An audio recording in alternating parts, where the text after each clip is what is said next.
Hello student, তোমরা যারা কলকাতা বিশ্ববিদ্যালয়ের সোশিওলজি অনার্সের ফোর্থ সেমিস্টারের স্টুডেন্ট আছো, আজকের ভিডিওটা তোমাদের জন্য খুবই ইনফরমেটিভ হবে। কারণ আজকের ভিডিওতে তোমাদের জন্য সিসি 7 এবং সিসি 8 পেপারের সিলেবাস এবং ইম্পর্টেন্ট সাজেশন প্রশ্ন কিন্তু আমি বলে দেবো। এবং এই যে সাজেশন প্রশ্নগুলো আজকে আমি তোমাদের সাথে শেয়ার করছি, এই প্রশ্নগুলো কিন্তু তোমাদের পরীক্ষার জন্য 100% কমন হবে। কারণ এই প্রশ্নগুলো কিন্তু আমরা বিগত বছরের, যেহেতু তোমরা সিসিএফ সিলেবাসে ফার্স্ট সেমিস্টারে এই সিলেবাসে নতুন পরীক্ষা দিচ্ছ, কিন্তু এই যে সিলেবাসগুলো, এই যে ইন্ডিয়ান সোশিওলজিক্যাল ট্র্যাডিশন বা পপুলেশন অ্যান্ড সোসাইটি, এই যে সিলেবাসগুলো তোমাদের সিসি 7 সিসি 8 পেপারে পড়তে হচ্ছে, এই পেপারগুলো আগেও তোমাদের যারা তোমাদের সিনিয়র যারা সিবিসিএস সিস্টেম বা 1+1 সিস্টেমের স্টুডেন্টরা ছিল, তাদের কিন্তু এগুলো ছিল। তো সেক্ষেত্রে তাদের কোশ্চেন পেপার কিন্তু আমরা অ্যানালাইজ করে এবং তোমাদের সিলেবাসকে অ্যানালাইজ করে কিন্তু আমরা বিভিন্ন অভিজ্ঞতার মাধ্যমে কিন্তু এই তোমাদের জন্য সাজেশন প্রশ্নগুলো রেডি করেছি, যেগুলো তোমাদের আসন্ন ফোর্থ সেমিস্টারের পরীক্ষার জন্য কিন্তু খুবই সহযোগী হবে। তো দেখো, এখানে তোমাদের আজকের ভিডিওটার মধ্যে তোমাদের সিসি 7 এবং সিসি 8 দুটো পেপারের 2025-এর সাজেশন এবং নোট সম্পর্কে আলোচনা করা হচ্ছে। এটা অনার্সদের ভিডিও। তো সেক্ষেত্রে তোমাদেরকে আগে আমি সিলেবাসটা একটু দেখিয়ে দেব। সেই সঙ্গে একটা কথা তোমাদেরকে বলে রাখি, ভিডিওটা অনেকটা লং হবে, সেক্ষেত্রে একটু ধৈর্য ধরে দেখবে। কারণ তোমরা অনার্সের স্টুডেন্ট, একটু ধৈর্য ধরে দেখতে হবে এবং বুঝতে হবে, শিখতে হবে। একটা ভুল করলে কিন্তু অনার্সের একটা পেপার সাপ্লি চলে আসবে, পরবর্তীতে সেমিস্টারে গিয়ে কিন্তু তোমাদের সেটা খুবই সমস্যা হয়ে দাঁড়াবে। তো এটা দেখো, সিসি 7-এর একটা সিলেবাস আছে তোমাদের, এবং সিসি 8-এর সিলেবাসটাও আমি প্রথমে দেখিয়ে নেব। তো এই সিসি 7-এর সিলেবাসের ইংলিশ ভার্সন তো দেখলে, এটা হচ্ছে বাংলা ভার্সন। এখানে একটা ইউনিট, দুটো ইউনিট এবং তারপরে আছে ইউনিট 3, 4, মোটামুটি 4খানা ইউনিট তোমাদের আছে। এবং এই ইউনিটগুলোর মধ্যে তোমাদেরকে দেখো, এখানে বিভিন্ন মৌলিক দৃষ্টিভঙ্গিগুলো, ইন্ডোলজিক্যাল পদ্ধতি, কাঠামোগত কার্যকর পদ্ধতি, মার্ক্সবাদী দৃষ্টিভঙ্গি, এগুলো ইউনিট 1-এর মধ্যে পড়তে হচ্ছে। ইউনিট 2-এর মধ্যে তোমাদের জিএস ঘুরিয়ে সম্পর্কে পড়তে হচ্ছে। এবং এই যে জাতি, বর্ণ, ডিপি মুখার্জি, এরা বিভিন্ন সোশিওলজিস্ট, এদের সম্পর্কে পড়তে হচ্ছে এবং এদের তত্ত্বগুলোও তোমাদেরকে ভালো করে পড়তে হবে। ইউনিট 3-তে এসে ভেরিয়ার অ্যালউইন, ভারতের উপজাতি, এম.এন. শ্রীনিবাস সম্পর্কে তার বিভিন্ন জাতিগত গতিশীলতা সম্পর্কে বিভিন্ন তথ্য তোমাদেরকে কিন্তু এই সিলেবাসটার মধ্যে পড়তে হবে। ইউনিট 4-এর মধ্যে লীলা দুবের জাতিগত লিঙ্গ, যোগেন্দ্র সিং এর সামাজিক পরিবর্তন, এই সমস্ত টপিকগুলো তোমাদের থাকবে। এবার সিসি 8-এর সিলেবাসটা একটু দেখে নাও। তোমাদের যারা অনার্সের স্টুডেন্ট আছে ইংলিশ ভার্সন, তারা দেখে নাও। এবার বাংলা ভার্সনটা একটু আমি বলে দিই। ইউনিট 1-এর মধ্যে জনসংখ্যার পরিধি, তার সংজ্ঞা, তারপর জনসংখ্যা তত্ত্ব, সমাজবিজ্ঞান, ধারণা, দৃষ্টিভঙ্গি, এখানে মালথুসিস দৃষ্টিভঙ্গি, মার্ক্সীয় দৃষ্টিভঙ্গি, জনসংখ্যা পরিবর্তন তত্ত্ব, এগুলো সমস্ত তোমাদের ইউনিট 1-এর মধ্যে পড়তে হবে। একটা কথা তোমাদেরকে বলে দিই, খুব ইজি সিলেবাস। এবং তুমি যদি তোমার সিলেবাসটা দেখে ভয় পাও, তাহলে কিন্তু তোমরা অনার্সের স্টুডেন্ট যেহেতু, তোমাদের কিন্তু খুব প্রবলেম হয়ে যাবে। ইউনিট 2টা একটু দেখে নাও। আমি ইউনিটগুলো আলোচনা করব, নোটসগুলো আলোচনা করব, সেই সঙ্গে তোমাদের বিভিন্ন পদ্ধতিগুলো, বিভিন্ন ট্রিক্স গুলো তোমাদের কাছে শেয়ার করতে থাকবো, যাতে তোমাদের পরীক্ষার জন্য খুবই সহযোগী হয়। কারণ তোমরা জানো যে তোমাদের যে পরীক্ষাটা আসছে বা হচ্ছে, সেটা কিন্তু খুবই তাড়াতাড়ি হয়ে যাচ্ছে, 2-3 মাসের মাথায় কিন্তু পরীক্ষা হয়ে যাচ্ছে। সেক্ষেত্রে কিন্তু তোমরা অসুবিধায় পড়ছো। তো এবার চলো আমি তোমাদেরকে সাজেশন প্রশ্নটা বলা শুরু করে দিই। কারণ তোমাদেরকে এই প্রশ্নগুলো খুব তাড়াতাড়ি করতে হবে, তৈরি করতে হবে। এবং তোমাদেরকে বলে দিই, এখানে 10-15টা করে প্রশ্ন আছে, তার মধ্যে যেগুলো মোস্ট ইম্পর্টেন্ট সেগুলোকে অনেকগুলো স্টার দিয়ে রেখেছি, স্টার প্রশ্নগুলো দেখে নেবে। আর যারা ইংলিশ এবং বাংলা ভার্সনে এই সাবজেক্টের অথেন্টিক নোটস নিতে চাও, তারা আমাকে এই হোয়াটসঅ্যাপ নাম্বারে আমার সাথে যোগাযোগ করবে, 6295724936, এই নাম্বারে হোয়াটসঅ্যাপে যোগাযোগ করবে। ফোনে কল করলে কিন্তু পাবে না। ইউনিট বেসিস নাম দেখো, আমি প্রশ্ন রেখেছি 10 বা 15 নাম্বারের জন্য যে প্রশ্নগুলো আসে, যে রচনা ধর্মী, তার মধ্যে দেখো এখানে 5টা, ইউনিট 1-এর মধ্যে 5খানা প্রশ্ন রেখেছি। প্রথমটা হচ্ছে ইন্ডোলজিক্যাল পন্থা বা ইন্ডোলজিক্যাল অ্যাপ্রোচ যেটাকে বলা হয়, এটা কি? ভারতীয় সমাজে বিশ্লেষণের ভূমিকা আলোচনা করো। তারপরে দ্বিতীয় প্রশ্নটা দেখো, স্ট্রাকচারাল ফাংশন অ্যাপ্রোচ, এটা কি বা এর মূল বৈশিষ্ট্য, তাৎপর্য আলোচনা করো। মার্ক্সবাদী দৃষ্টিভঙ্গি, এখানে মার্কিস অ্যাপ্রোচটা তোমাদেরকে সম্পর্কে জানতে হচ্ছে। এখানে মার্কিস অ্যাপ্রোচে ভারতীয় সমাজের শ্রেণী জাতি ব্যবস্থার বিশ্লেষণ 4th নাম্বার প্রশ্নের মধ্যে আছে ইন্ডোলজিক্যাল ও মার্ক্সীয় পন্থার মধ্যে পার্থক্য।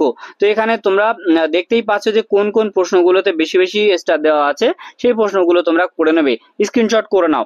তারপর দেখো ইউনিট 2 এর মধ্যে জিএস ঘুরিয়ে এবং তার যে caste and race in India যে গ্রন্থ, সেটার যে জাতিগত বর্ণের ধারণা বিশ্লেষণ করা হয়েছে সেটা সম্বন্ধে তোমাদেরকে জানতে হচ্ছে। এবং ভারতীয় সমাজে জিএস ঘুরিয়ের অবদান এবং সামাজিক দৃষ্টিভঙ্গি আলোচনা করো, এটা কিন্তু তোমাদেরকে এই চ্যাপ্টারের মধ্যে মোস্ট ইম্পর্টেন্ট।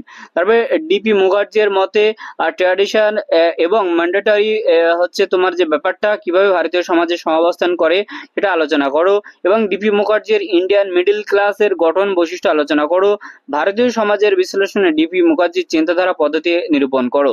এই প্রশ্নগুলো দেখো আমি কিন্তু ইউটিউবে প্রথম যারা তোমাদের কথা মাথায় রেখে 7, 8 অনার্সের, অনেকেই তো 5 বা 6 এই পেপারগুলো সাজেশন দিয়েছে, কিন্তু 7, 8 এর সাজেশন কিন্তু অনেকেই দেয়নি। কারণ কি, তাদের কাছে এই সিলেবাসটাও নতুন, বইও সেইভাবে পাওয়া যাচ্ছে না যে বইয়ের থেকে তারা দেবে বা কিছু। কিন্তু এগুলো করতে গেলে একটু খাটনির প্রয়োজন হয়, এর ভিডিও কপি করে ওর ভিডিও কপি করে দিলে তো হয়েই গেল, তাই না? তো দেখো ইউনিট 3 এর মধ্যে কি হচ্ছে, ভ্যারিয়ার এলুইনের এমএ এবং এমএন শ্রীনিবাসের যে তত্ত্বটা, সেখানে তোমার এদের উপজাতি বা ট্রাইবস সম্পর্কে যে তাদের কার্য পদ্ধতিগুলো আছে এবং তার নৃবৈজ্ঞানিক গুরুত্ব আলোচনা করো। এই প্রশ্নটাও কিন্তু মোস্ট ইম্পর্টেন্ট আছে। তারপরে মোস্ট ইম্পর্টেন্ট দেখো এমএন শ্রীনিবাসের যে কাস্ট অ্যান্ড মোবিলিটির যে প্রশ্নটা আছে, এটাও কিন্তু মোস্ট ইম্পর্টেন্ট আছে, বোঝা গেল? তারপরে এমএন শ্রীনিবাসের যে সংস্কৃতাইজেশন যেটাকে বলা হয় বা ওয়েস্টার্নাইজেশন তত্ত্বটা আলোচনা করো। এটা হচ্ছে ইউনিট 3 এর মধ্যে থেকে 2 থেকে 3টে প্রশ্ন মোস্ট ইম্পর্টেন্ট আছে। এটাও একটা ইউনিট 3 এর প্রশ্ন যে সমাজ পরিবর্তনে এমএন শ্রীনিবাসের দৃষ্টিভঙ্গির প্রয়োগযোগ্যতা আলোচনা করো। বাট আমি স্টার দিইনি, বাট এগুলো তোমরা যেহেতু অনার্সের স্টুডেন্ট, নিউ সিলেবাস, তো তোমরা করে রাখবে। মাত্র 15টা প্রশ্ন যদি করতে না পারো তাহলে তো খুবই মানে প্রবলেমে পড়ে যাবে, বোঝা গেল? তারপরেও আমি 3 স্টার 4 স্টার করে দিয়ে রেখেছি, যে প্রশ্নগুলো যত বেশি স্টার সেগুলো তোমাদের জন্য তত বেশি ইম্পর্টেন্ট। ইউনিট 4 এর মধ্যে দেখো লীলা দুবে আর যোগেন্দ্র সিং এর হচ্ছে যে চ্যাপ্টারটা আছে, সেখানে তোমাদের লীলা দুবের লিঙ্গ বা জাতিভিত্তিক বিশ্লেষণের মাধ্যমে ভারতীয় সমাজ গঠনের পুনর্মূল্যায়ন করো। লীলা দুবের পিতৃতান্ত্রিক সমাজের বিশ্লেষণ করো বা নারীবাদী দৃষ্টিভঙ্গি আলোচনা করো, একটা মোস্ট ইম্পর্টেন্ট প্রশ্ন আছে, ঠিক আছে? তারপরে যোগেন্দ্র সিং এর সোশ্যাল চেঞ্জ তত্ত্বের আলোকে আধুনিক ভারতীয় সমাজ বিশ্লেষণ করো। আধুনিকীকরণ বা সাংস্কৃতিক পরিবর্তন যোগেন্দ্র সিং এর তত্ত্ব আলোচনা করো।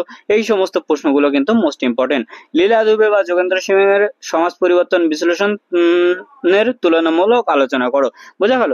তো আবারও তোমাদেরকে বলে দিই, নোটসের জন্য কিন্তু এই নাম্বারটা তোমাদেরকে হচ্ছে যোগাযোগ করতে হবে হোয়াটসঅ্যাপে। এবার 5 নাম্বারের প্রশ্নগুলো আমি একটু বলে দিই। দেখো 5 নাম্বারের প্রশ্নগুলো এখানে ইউনিট বেসিস ধরে ধরে দেওয়া আছে, তোমরা দেখে নাও, নিয়ে স্ক্রিনশট করে নাও। কারণ কি, আমি যদি প্রত্যেকটা প্রশ্নগুলো মুখে বলতে থাকি সেক্ষেত্রে কিন্তু তোমাদের অসুবিধা হয়ে যাবে। তোমরা কিন্তু বলতে গেলে হচ্ছে এই প্রশ্নগুলো দেখতে দেখতে কিন্তু ভিডিওটা অনেক বড় হয়ে যাবে, তাই জন্য আমি ভিডিওটা একটু ছোট করে করার জন্য। এবার আমি সিসি 8 এর প্রশ্নগুলো বলছি। দেখো সিসি 8 এ তোমাদেরকে তোমার হচ্ছে ইন্ট্রোডাক্টিং পপুলেশন স্টাডিজ, তারপরে population social structure process unit 2 তে আছে।